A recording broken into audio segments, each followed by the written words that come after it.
And in the context of the diplomatic tensions between Colombia and the United States, we invite now to our studios David Lopez, a human rights expert. Hello, David, and welcome to From the South.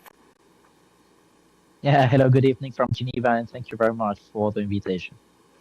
David, President Gustavo Petro, as we know, has reacted to the actions of the United States in the Caribbean and its attempts as well to destabilize Venezuela. For this reason, the U.S. government has decided to increase its hostilities towards Colombia. How do you evaluate in this context Gustavo Petro's leadership, and also what's the stance of the international community in this matter? Yeah, so what we are witnessing between Washington and Bogota is not just a war of words, it's a geopolitical realignment in the Caribbean region. Colombia is actually defending three principles. So the principle of sovereignty, human security through the agrarian reform and the substitution of illicit crops, and the core principle of the United Nations Charter, the prohibition of the threat or use of force on this context. It's clear on the principle of the UN Charter. This is one of the things who is defended by the Colombian state. And in this context, President Trump's public threats and the recent lethal strikes in the Caribbean raise serious question of international legality and political legitimacy.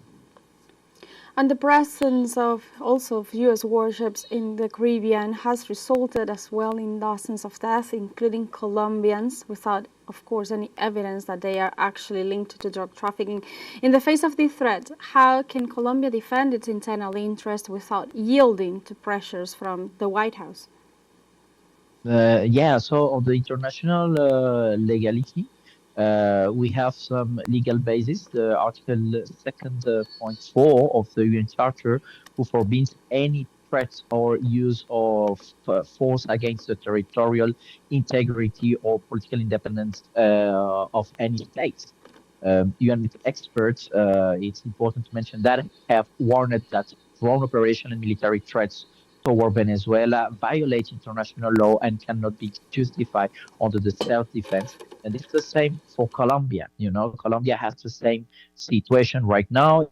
Even allegations related to the drug traffic do not justify extrajudicial killings at sea. And recently, the facts in Colombia are very important to take in account because Bogota has denounced drone attacks in the Caribbean that killed civilians, local fishermen, prompting the government to demand UN actions and accountability. So one of the mechanisms that can have actually Colombia is to use the international law and, of course, use the UN Charter to defend on the legality, the interests of the country.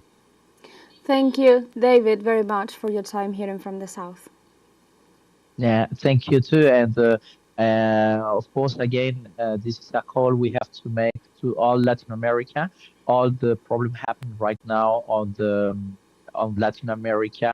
It's not only a problem of Venezuela. It's not only a problem of Colombia. It's a problem who can touch all the interests of Latin American. We have to be warning with that. Yes, indeed. We were speaking to David Lopez, human rights expert, in the context of the diplomatic tensions between Colombia and the United States.